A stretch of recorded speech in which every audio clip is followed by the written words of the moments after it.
গল্পকুঠুরে আপনাদের সকলকে স্বাগত। আজ আমরা শুনব আশাপূর্ণা দেবী রচিত গল্প দক্ষ ঠাকুরন। শুনতে থাকুন আমাদের আজকের গল্পটি।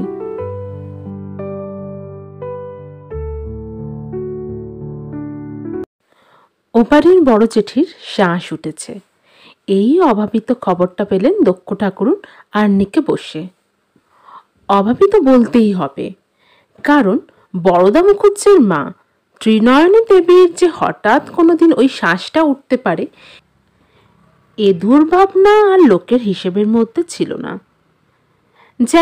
যেমন আকাশে চন্দ্র সূর্যি আছে এবং থাকবে, বুড়ো শিবতলার ঝুড়ি নামানো সেই পুরনো বটগাছটা যেমন ছিল আছে থাকবে, তেমনি বড় মুখুজ্জে গিন্নি ত্রিনয়নী দেবীও আছেন এবং থাকবেন। মেয়ে মানুষের অবশ্য নিজ নামে পরিচয়ের রেওয়াজ নেই, কিন্তু ত্রিনয়নের ব্যাপারই যে আলাদা। বিষয় সম্পত্তি সর্বস্ব তার নামে, কাজেই তার নাম কোর্ট কাছারিতে গিয়ে ওঠে, ঢাকে ঢোল বাজে। তবে চলতি নামটা অবশ্য মুখুজ্জে গিন্নি। দক্ষ ঠাকুরনও ও বাড়ির বড় জেঠি যতবার না বলেন তার বেশিবার বলে ফেলেন মুখুজ্জে গিন্নি। ওই কোর্ট কাছারির ব্যাপারেই নামটা মাঝে মাঝে ওঠে। এক প্রস্ত জবমালা সেরে সবে আর্নিকে বসেছেন, হঠাৎ কানে এলো খিড়খির দোরের ধারে যেন ননি গয়লানির গলা। আর্নিকের মন্ত্র উচ্চারণ করতে করতে কানটা খাড়া করলেন দক্ষ ঠাকুরন। আবার এখন ননি কি মতলবে?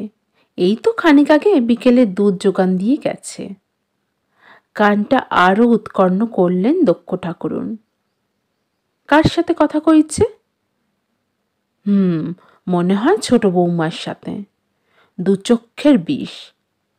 দক্ষ ঠাকুরনের এই ছোট ভাইপো বউটার না আছে অপ্পি না আছে ভপ্পি, দুমদাম বড় বুড়োদের সাথে কথা কয়ে বসে। বললে পরে ন্যাকা ন্যাকা মুখে বলে, ও মা, কথা কইলে কি হয়?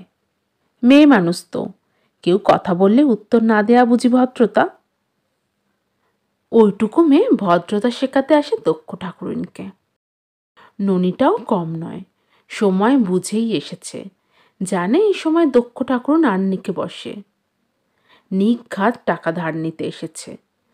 তলে তলে বৌঝিদের কাছে নিলে তো আর সুদ দিতে হয় না। আজুলি ছুরিরা বিনা সুদেই দিয়ে বসেন। খবরটা অবশ্য দক্ষ ঠাকুরনের কাছে চেপে যায় ওরা, জানে টের পেলে রাগ করবেন উনি, কিন্তু দক্ষ ঠাকুরনের কাছে খবর চেপে ফেলবে ওরা। তবে যেটা চাপতে চায় সেটা আর জিজ্ঞাসাবাদ করে ছোট হতে যান না দক্ষ ঠাকুরন। মনে মনেই বোঝেন আর মনে মনেই বলেন, যাগকে মরুককে, ওদের ছাগল ওরা ন্যাজে কাটুক, আমার কি। টাকা ধার দিয়ে সুদ নেয়াকে দক্ষ ঠাকুরন গৌরহিত বলে মনে করেন না, জানেন এটা তার ন্যায্য পাওনা। ঘরে ঘরে তো তবু কম, মহাজনের কাছে নিলে অনেক বেশি সুদ দিতে হয়। তাছাড়া সুদ দিতে হলে তবে তো শোধ দেবার চার থাকবে। কিন্তু ছোট বৌমাটি শুদ্ধ এত তালেবর হয়ে উঠল কবে? দক্ষ ঠাকুরন চঞ্চল হলেন। ছোট ছোট বৌঝিদের সাথে পাড়ার বুড়ো বুড়িদের মাখামাখি দু চক্ষের বিষ দক্ষ ঠাকুরনের।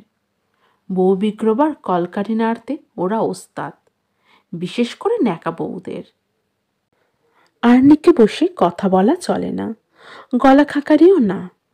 অথচ আর্নিকে বসেছেন বলে দক্ষ ঠাকুরনের জ্ঞান গোচরে একটা অশৈরণ ঘটনা ঘটতে থাকবে, এও তো হয় না। অতএব এরকম ক্ষেত্রে যা করে থাকেন দক্ষ ঠাকুরন তাই করলেন। হাতের কাছের গঙ্গা জলে তামার ঘড়িটাকে মাটিতে ঠক ঠক করে ঠোকেন। এই শব্দ বাড়ির সবাইয়েরই পরিচিত। ছোট বৌমা প্রথম প্রথম বলেছিল, তার থেকে তো আপনি পুজোর ঘণ্টাটা দুবার নেড়ে দিতে পারেন পিসিমা, তবে ঠিক বোঝা যায়। দক্ষ ঠাকুরন বেজার মুখে জবাব দিয়েছেন, বৃথা ঘণ্টাবাদ্য শাস্ত্র নিষেধ, এটুকু কি বাপের ঘর থেকে শিখে আসনি ছোট বৌমা? বোঝবার ইচ্ছা থাকলে ঘড়িটুকু ঠুকলেও বোঝা যায়, আর ইচ্ছা না থাকলে ঘণ্টা কেন, ঢাকের বাদ দিয়েও কানে ঢোকে না। হ্যাঁ, এরকমই চাঁচাছোলা কথাবার্তা দক্ষ ঠাকুরনের। সাধে কি আর গ্রামশুদ্ধ লোক জমির মতো ভয় করে তাকে? আবার ভরসা করতেও তো গ্রামের মধ্যে ওই একটাই মানুষই। ঘটির শব্দ শুনে ইন্দু ছুটে আসে, লক্ষ্মীর ঘরে দরজায় দাঁড়ায়।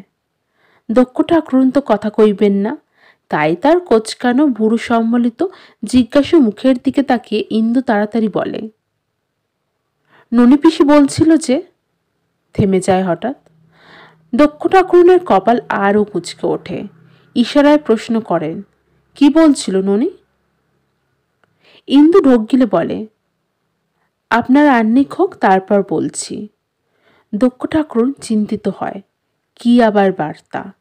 অতএব আহ্নিকটি তাড়াতাড়ি সারতে হয়। তবে ইশারায় জানান ননি যেন কেটে পড়ে না, দক্ষবালার সঙ্গে যেন দেখা করে তবে যায়। ইন্দু গিয়ে সে আদেশ পেশ করে। ননি অসন্তোষের গলায় বলে, আয় দেখো, কাজের গুরু কামাই, খবরটা তো দিয়ে গেলাম, আবার আমার বসে থাকার হুকুম কেন? অনেক রাত হয়ে গেছে, শীতের রাত।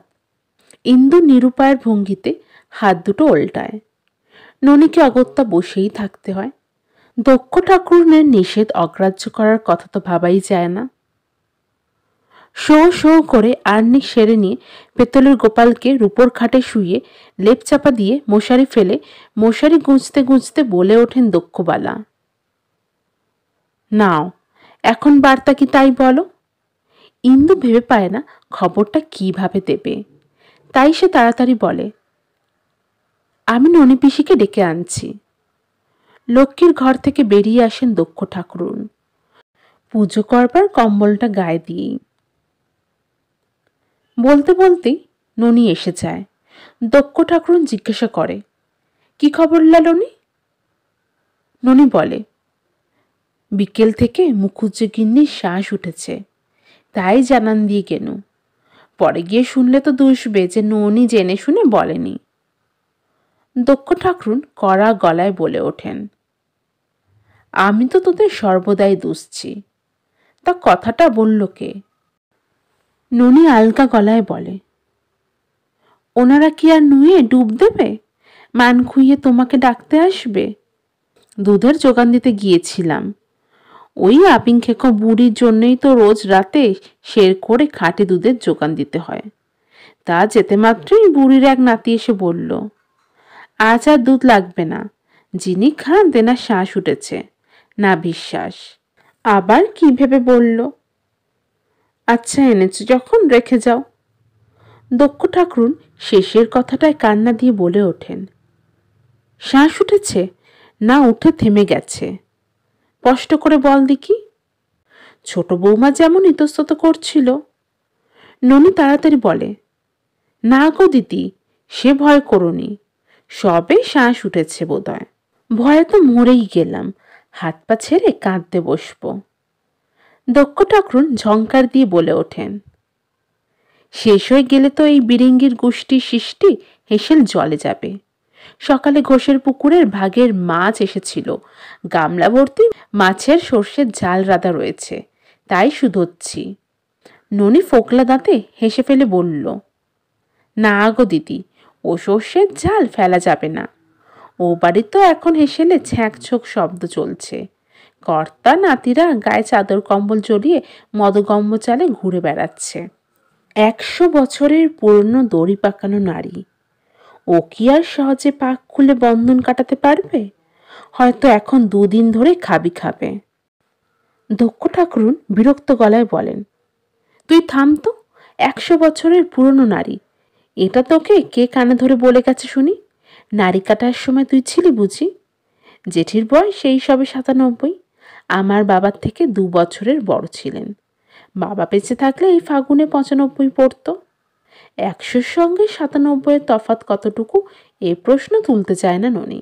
সে বলে, তবে ব্যস্ত হবার দরকার নেই, তাই বলছি।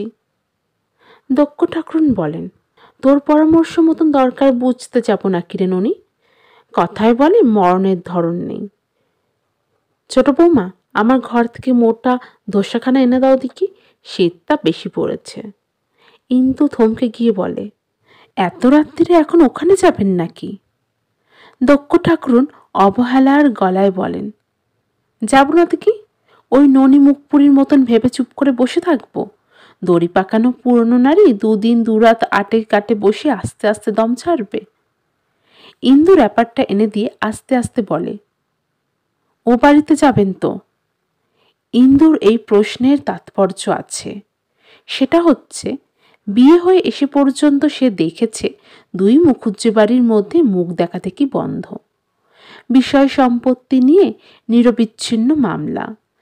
বিয়ে থাওয়া কাজকর্মের সামাজিক রীতিতে নেমন্তন্ন আসে এবং লৌকিকতা যায় কর্মচারী মারফত। বাড়ির লোকেরা কেউ আসে যায় না। কাজেই এই প্রশ্নটা ইন্দুর মুখে এসে যাবে, এটাই স্বাভাবিক। তবে জ্ঞাতি বলে কথা, শুভ অশুভ যাই হোক, অসহজটা নিতেই হয় দুপক্ষকেই। তবে তার মধ্যেও জ্ঞাতি শত্রুতার আভাস খুঁজে বার করা হয়।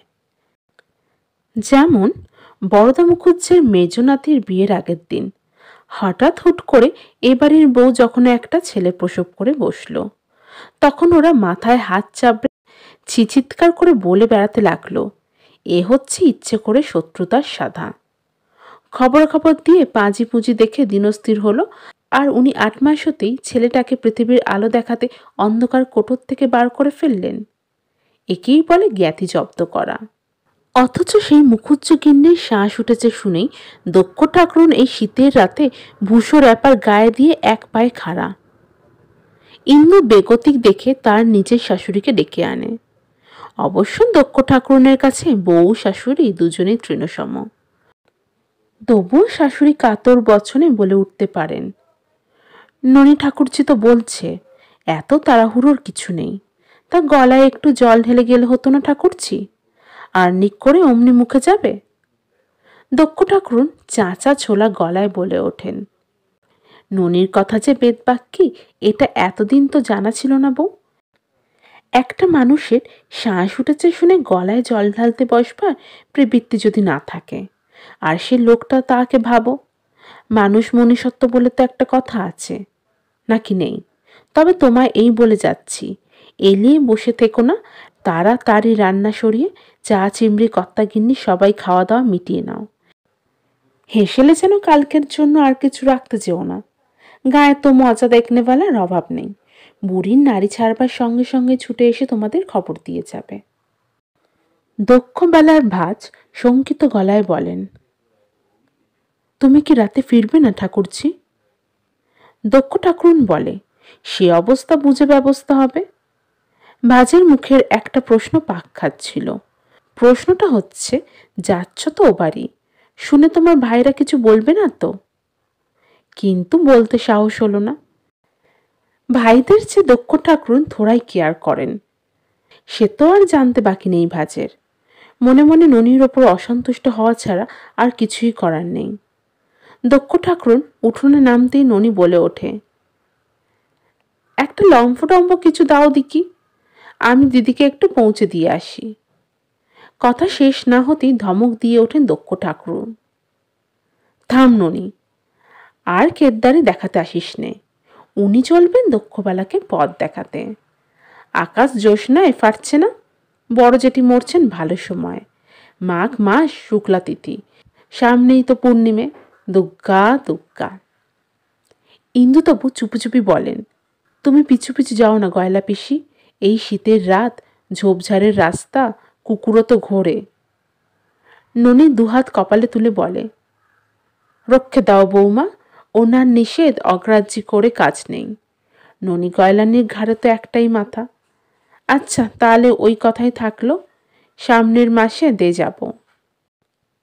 মোটা চাদরখানা আটো সাটো করে গায়ে জড়িয়ে নিয়ে লম্বা লম্বা পা ফেলে দক্ষ ঠাকুরুন ও বাড়িতে গিয়ে হাজির হলেন।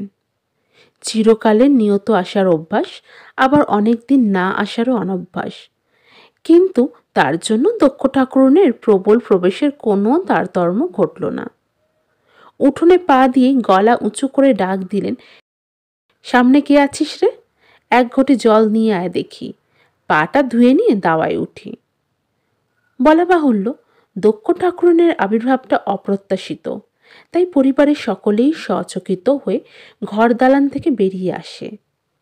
ত্রিনয়নী দেবীর কর্তা কর্তার নাতিরা, গিন্নি গিন্নি নাতবউরা এবং তাদের বাহিনীর 2-4 জন। সকলেই বেরিয়ে এসে থতমত খেয়ে দাঁড়িয়ে পড়েছে।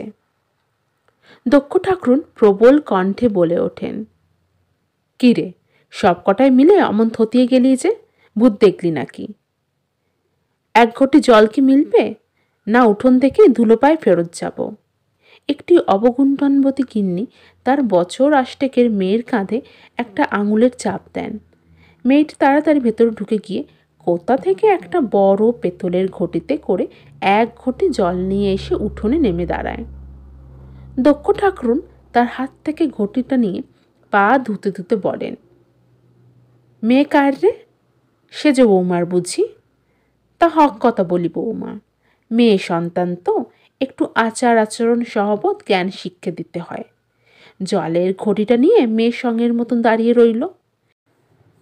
কেউ বলতে জানলে না যে ঠাকুমার পা দুখানা ধুইয়ে দে। বলি আমি নয় মান সম্মানে ধার ধারলাম না, অগ্রাহ্য করলাম, পরের ঘরে তো করবে না। এরপর বিজয় দর্পে ধৌত চরণের দাওয়ায় উঠে এসে দক্ষ ঠাকুরুন সমবেত জনতার প্রতি দৃষ্টিপাত করে বললেন, শুনলাম বড় জেঠির শ্বাস উঠেছে, তা খবরটা একবার দেয়া দরকার মনে করিস নে?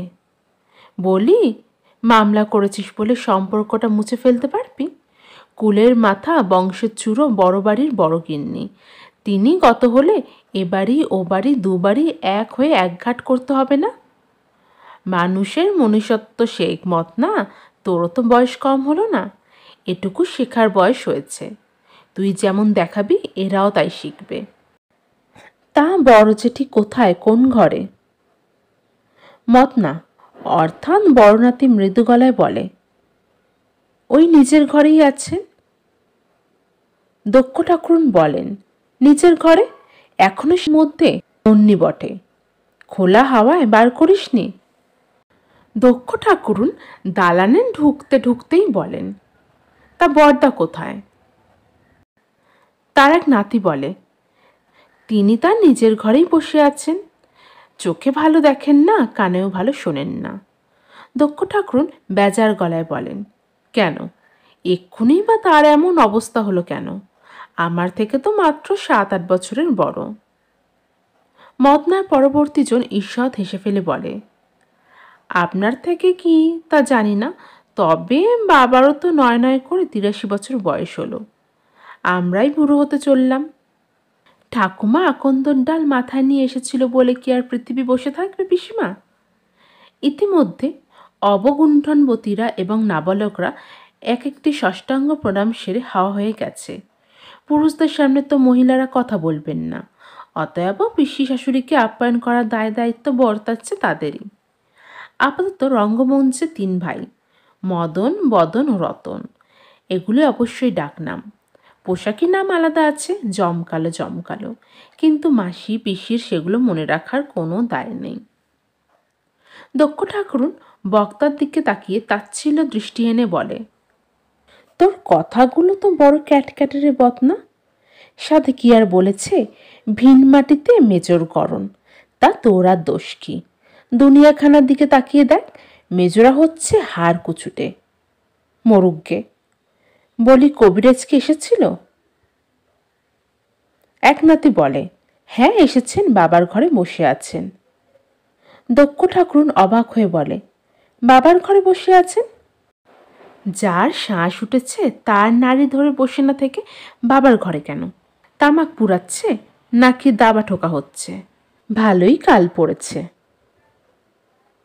এবাড়ির ঘর, দালান, চৌকাটের উঁচু নিচু কিছুই দক্ষ ঠাকুরুনের অজানা নয়। অবলীলায় বরদারঞ্জনের ঘরে ঢুকে পড়ে বললেন, হ্যাঁ গো কবিরাজ, তুমি এখানে বসে মাটি ভাপাচ্ছ যে, নিদেনকালে বিধেন দিতে কি স্বর্গ থেকে অন্য বদ্যি আসবে? দক্ষ ঠাকুরুনের কাছে বিহঙ্গ কবিরাজ নাবালক মাত্র, তাই তটস্থ হয়ে উঠে দাঁড়িয়ে বলেন তিনি, আজ্ঞে এখন তো আর কিছুই করার নেই দিদি, শুধু এখন শ্বাসে শ্বাসে বন্ধন কাটার অপেক্ষায় বসে থাকা। কম দিনের তো আর বন্ধন নয় পৃথিবীখানার সঙ্গে তার, তড়িঘড়ি কিছু হচ্ছে না। দক্ষ ঠাকুরুন হঠাৎ গম্ভীর হয়ে যান, স্থির গলায় বলেন, নাড়ি দেখে বলছো না আন্দাজে বলছো? কবিরাজ এ প্রশ্নে আহতও হন বা অপমানিত, কণ্ঠস্বরে সেটা ঢাকা পড়ে না। তিনি বলেন, আন্দাজের কথা উঠছে কেন দিদি, নাড়ি দেখেই বলছি। দক্ষ ঠাকুরুন বলেন, নাড়ি দেখেই বলছো? দক্ষ ঠাকুরুন শান্ত ভদ্র গলায় বলেন, দেখে বুঝছো তড়িঘড়ি কিছু হবে না? কবিরাজ বলে ওঠেন, তাতে আমার সন্দেহ নেই। এরা জিজ্ঞাসা করছিল ভাত চড়াবে কিনা, আমি বললাম অক্লেশে। দক্ষ ঠাকুরুন প্রচ্ছন্ন ব্যঙ্গের গলায় বলেন, তাহলে তো তুমি তোমার বাপ ঠাকুরদার নাম রাখবে। তোমার ঠাকুরদা হেরম্ব কবিরাজ শুনেছি হেঁটে বেড়ানো মানুষের মুখ দেখে 6 মাস থাকতে তার নিদানের দিন বলে দিতে পারতেন। আর তোমার বাবাকে তো দেখেইছি, স্বয়ং ধন্বন্তরী ছিলেন, হিসেবও নির্ভুল ছিল। তুমি তাদের গুণ পেয়েছ, এ তো পরম সুখের কথা। তবে বলি কি, টের যখন পেয়েছ তড়িঘড়ি কিছু হবে না, তখন বুড়ির গঙ্গা যাত্রার বিধানটা দাওনি কেন? কবিরাজ অবাক হয়ে বলে, গঙ্গা যাত্রা? হঠাৎ ঘরের মধ্যেই যেন একটা বাজ পড়ে। সেই বাজের আঘাতে রতন, মদন এবং বদন তিনজনেরই ফুসফুস ফেসে যাবার উপক্রম হয়। এ আবার কি উৎপাতের কথা! বলা নেই কওয়া নেই, হঠাৎ উদয় হয়ে এসে একখানে জিলিপির প্যাঁচ ছাড়লেন দেখছি। কিন্তু এসবই তো তাদের মনের কথা, বাইরে তো তিনজনই নতমস্তক। শুধু কথা থামার সুযোগে বরদ মুখুজ্জে বলে ওঠেন, কে কি বলছে রে? মেয়ে ছেলের গলা যেন শুনলাম। দক্ষবালা এগিয়ে এসে পায়ের ধুলো নিয়ে কানে কালার শোনার উপযুক্ত গলায় বলে ওঠেন, বর্দা, আমি দক্ষ। শুনলাম বড় জেঠির শ্বাস উঠেছে, তাই চলে এলাম।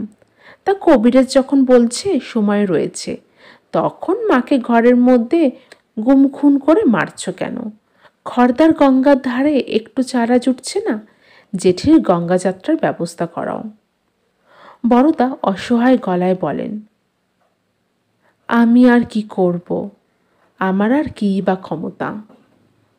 দক্ষ ঠাকুরুন আরও চেঁচিয়ে বলেন, হাত পায়ের ক্ষমতা কারোরই চিরকাল থাকে না বড়দা, মাথার মগজটাকে অক্ষম করলেই বিপদ।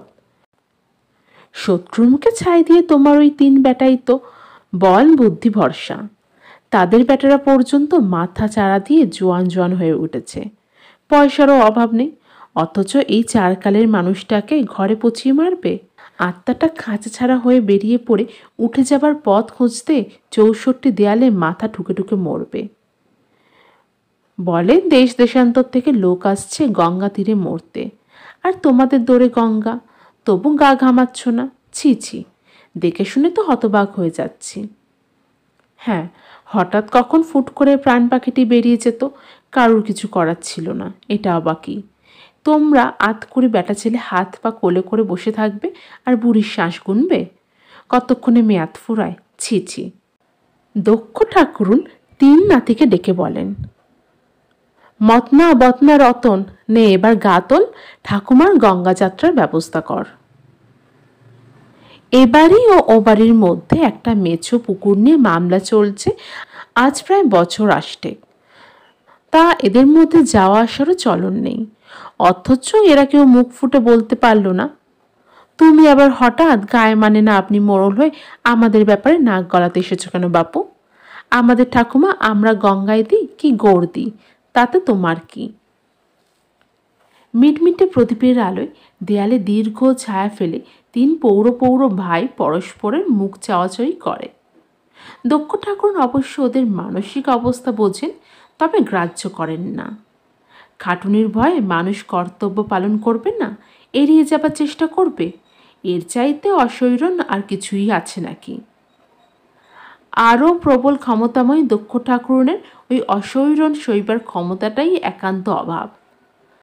আরও একবার কালার কর্ণগোচর করার স্বরে বলে ওঠেন দক্ষবালা, গঙ্গা যাত্রার ব্যবস্থা হচ্ছে বর্দা, তুমি নিশ্চিন্ত হও।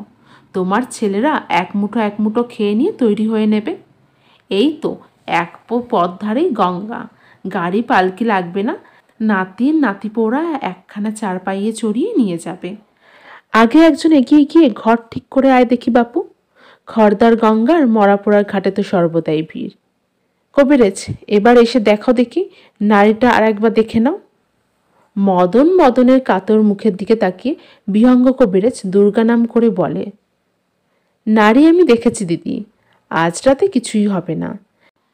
বেকারেই শীতের রাতে যাওয়াচ্ছে, বরং কাল ভোরবেলা।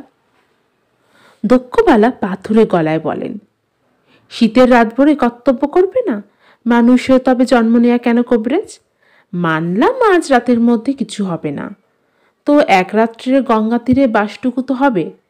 এই মাঘ মাস পূর্ণ মাস, তাই শুক্লা তেরোদশী তিথি, কথায় বলে সর্বসিদ্ধি ত্রয়োদশী। আর অন্য কোনো কথা নয় বাচ্চা। ও মা, তবু অনড় হয়ে দাঁড়িয়ে কিরে? বলি, দশে ধর্মে মুখ রাখবার কি দায় নেই তোদের হতবাগারা? মুখুজ্জেকুলের গিন্নিকে ঘরে পচিয়ে মেরেছিস শুনলে লোকে তোদের গায়ে ধুলো দেবে না? যাকে বলেছি তাই রইল কি? খাবো, পরবো, পরিবার পোষণ করব, আর বংশবৃদ্ধি করব, এতেই হয়ে গেল মনুষ্য জন্মের ঋণ শোধ। এরপর আর কারো পক্ষে অনড় হয়ে দাঁড়িয়ে থাকা কি শোভা পায়?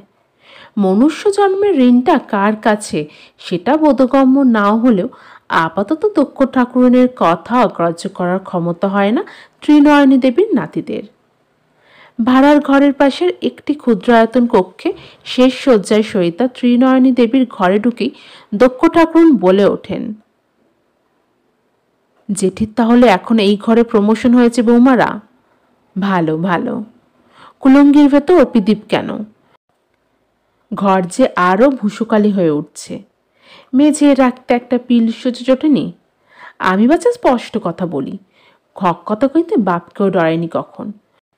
বলি, ওই দক্ষিণ দৌড়ি দালান কোটার আসল মালিকটাকে সে হুঁশ করে দেখেছ কোনো দিন? কি বিছানার ছিঁড়ি, কি ঘর দুয়ারের ছিঁড়ি, এতগুলো বৌঝি, কারুর মধ্যে এতটুকু বিবেক নেই গো? মানুষের জন্মালেই মানুষ মনুষ্যত্বর একটা দায় থাকে বাচ্চা, এটা স্মরণ থাকলে নিজেরই ইহকাল পরকাল দুকালেরই মঙ্গল। দক্ষ ঠাকুরুন জেঠির মাথার কাছে মুখ নামিয়ে ডাকেন, বড় জেঠি, বড় জেঠি, ইষ্টমূর্তি দেখতে পাচ্ছ? চেষ্টা করো, স্মরণ করো, গঙ্গা নারায়ণ, গঙ্গা নারায়ণ। উষা ভোরে গঙ্গা লাভ করেন ত্রিনয়নী দেবী, সেই গঙ্গা তীরেই। কারণ রাত্রি এক প্রহর পরই তাকে তিরস্ত করা হয়। দক্ষ ঠাকুর নিজে তদারকি করে ঘর ঠিক করিয়ে নিয়ে যাবার ব্যবস্থা করিয়েছিলেন। জেঠিকে জন্মের শোধ একটা প্রণাম করে সবস্ত্রে গঙ্গায় ডুব দিয়ে উঠে দক্ষ ঠাকুরুন সমবেত সকলকে উদ্দেশ্য করে বলেন, নাও এখন তোমাদের যা করবার তোমরা করো, আমি যাই দেখি গে শ্রীধরের সেবার কি হয়। শ্রীধর? তাই তো সবাই সচকিত হয়। বাড়িতে জন্ম মৃত্যু বিয়ে যাই ঘটুক, শ্রীধরের নিত্য সেবায় তো ত্রুটি হওয়ার জো নেই। অথচ একজন কেউ স্নান সেরে তাড়াতাড়ি এগিয়ে যাবে তারও জো নেই। সবারই তো মহা অসৌচ। ঘরে কোনো একটা বিয়ে হওয়া কি বিধবা মেয়েও নেই, থাকলেও কাজে দিত। ভিন্ন গোত্তর তো, সময় সবই কাজে লাগে, আগাছাও লাগে ওচালাও লাগে। মাঘের ভোরে সব সপে ভিজে কাপড়ে লম্বা লম্বা পা ফেলে এগিয়ে যান দক্ষ ঠাকুরুন। চাটুর্য বাড়ির দরজায় গিয়ে হাঁক দেন, মোনা, ও মোনা, উঠেছিস? মোনার বউ এসে দরজা খুলে দিয়ে অবাক গলায় বলে, পিসি এ সময় এভাবে? দক্ষ ঠাকুরুন ব্যস্ত গলায় বলেন, কেন, কি বৃত্তান্ত অত বিশদ এখন বোঝাতে পারবো না বাচ্চা, মোনাকে ডাক। মোনার বউ আলগা গলায় বলে, তার তো এখন অর্ধেক রাত। দক্ষ ঠাকুরুন বলেন, ডাক দিয়ে সকাল করাও, সব দিন একভাবে যায় না। দক্ষ ঠাকুরুনের ডাকে অর্ধেক রাত থেকে উঠে আসতে হয়। মোনাও উঠে এলো। কি ব্যাপার? দক্ষ ঠাকুরুন সংক্ষেপে বললেন, ব্যাপার কিছুই নয়, বড় জেঠি দেহ রাখলেন এই ভোরে, তা ওদের তো সবাইরই অসহ্য লাগলো। এদিকে ওদের শ্রীধরের মঙ্গল আরতির বেলা বয়ে যায়, চট করে ঘাটে একটা ডুব দিয়ে একখানা তসর মটকা জড়িয়ে নিয়ে আয় দেখি আমার সঙ্গে। মনা হতচকিত, মনা বিস্ময় বিমূঢ়। সে বলে, আমি গিয়ে কি করব? দক্ষ ঠাকুর অবাক হয়ে বলে, ও মা, এ যে দেখছি সাতকাণ্ড রামায়ণ শুনে সীতাকার পিতা। তুই গিয়ে কি করবি বুঝতে পারছিস নে? যে কদিন ওদের অসহ্য সে কদিন শ্রীধরের সেবাটা চালাবি। গায়ে তো সবাই মুখ খুঁজছে, ওদের জ্ঞাতি গোষ্ঠী, একমাত্র তুই বাকি। মনা দুহাত বুকের ওপর আর ভাবে অনমনীয় গলায় বলে, আমি যেতে পারবো না পিসি, ওদের সঙ্গে আমার বিরোধ। দক্ষ যেন হঠাৎ একটা সাপের ফোনা দেখেছেন, একেবারে চমকে উঠে অবাক গলায় বলেন, তুই যে তাজ্জব করলি রে মনা, ওদের সঙ্গে বিরোধ পড়ে শ্রীধরের পুজো করতে যাবি না? তার সঙ্গেও কোনো বিরোধ আছে নাকি রে তোর? হাবার মতন কথা বলিস নে। বৌমা, ওর গামছাখানা দাও দেখি, আর একখানা শুদ্ধ কাপড় বার করে দাও। বেলা চড়চড়িয়ে উঠল, এখনো ঠাকুর ওঠানো হলো না। দেরি করিস নে মনা, অশরীরও সইতে পারি না আমি। এটা বিরোধ পুষে রাখার সময় নয়। মানুষ মনুষ্যত্ব বলে একটা কথা আছে বই কি। এই দক্ষবালা যতদিন বেঁচে থাকবে ততদিন এই জ্ঞানটি রাখতে হবে, তা বলে রাখছি বাছা। মানুষের চেহারা নিয়ে ঘুরে বেড়াবে আর জন্তু জানোয়ারের মতন আচরণ করবে, এ হয় না। মনার বউ পাড়ার পিসি শাশুড়ির মুখচ্ছবির দিকে সব হয় একবার তাকিয়ে নীরবে একখানা গামছা আর তেলের বাটি নামিয়ে দিয়ে ময়লা চিট ধরা একখানা কেটে ধুতি হাতে নিয়ে দাঁড়িয়ে থাকে। দক্ষ ঠাকুরনও সেই ভিজে সপসপে কাপড়ে অনড়ভাবে দাঁড়িয়ে থাকে। মাঘ মাসের ভোরের কনকনে হাওয়া হাড়ের মধ্যে ছুঁচ বিচ্ছে, তাতে তার ভ্রুক্ষেপ মাত্র নেই। জেঠির বাড়ির সবাই তো এখনো অশুদ্ধ ঠাকুর দালানে কে উঠবে মনাকে দেখিয়ে দিতে। মনা চ্যাটুর্যে সর্ষের তেলের বাটিটায় দুটো আঙুল ডুবিয়ে নিয়ে আঙুলে দুটো সজোরে নাকে ঢুকিয়ে নস্যির টান টেনে বেজার গলায় বলে ওঠে, যাদের দরকার তারা তো একবার বলল না, তুমি ওপর পড়া হয়ে। মনার কথা শেষ হয় না, যেন বোমা ফাটে দক্ষবালার কণ্ঠে। সে বলে, মোনা, ইতরের মতন কথা কোস না বলছি। মনে রাখিস, সত্য চ্যাটুর্যের ছেলে তুই, যার ধ্যান জ্ঞান লক্ষ্য চিন্তা ছিল পরের উপকার। মোনাও সমান সমান আরও বেজার গলায় বলে, তার আমার জানতে বাকি নেই পিসি, সর্বস্ব পরায়ণম করে ছেলের জন্য রেখে গেছেন লবডঙ্কা। দক্ষবালা সতেজে বলেন, সকালবেলা পিতৃনিন্দে করে পাপ করিস নে মোনা। বলি, তুই হেন গুণনিধি ছেলের জন্য সর্বস্ব রেখে গেলেই বুঝি তার বৈকুণ্ঠে ডঙ্কা বাজত। নে, আর বৃথা বকাস নে, ডুব দিয়েই উঠে আয়। আমি ততক্ষণ ঠাকুর দালানটা পরিষ্কার করিকে। দেখিস আবার মুখুজ্জেদের শ্রীধর ভেবে অভক্তির সঙ্গে পুজো করিসনি। তা তুই পারিস, তোর যা নরকে বুদ্ধি। তবে স্পষ্ট কথা বলে রাখছি বাচ্চা, দক্ষবালা যতক্ষণ আছে ততক্ষণ কারুর ওইসব নরকে বুদ্ধি চলবে না। দক্ষবালা বিগত হোক, তারপর যে যার উল্লুকে বুদ্ধি নিয়ে জন্তু জানোয়ারের আচার আচরণ করিস। তাই হবে শেষ পর্যন্ত, দেখতে পাচ্ছি দিব্য চক্ষে। আবার লম্বা লম্বা পা ফেলে এগোতে থাকেন দক্ষবালা। কাজ তো তার কম নয়, ও বাড়ির ব্যবস্থা সেরে এসে আবার নিজের ভাই বাজের সংসারে হাল ধরতে হবে। তা দক্ষবালার দিব্য দৃষ্টিটি হয়তো নির্ভুলই। ওইসব সুদক্ষ দক্ষবালাদের বিয়োগ ঘটায় আজকের সমাজের এমন বেহাল। ভয় করবে বা ভরসা করবে এমন মানুষ আর কোথায়?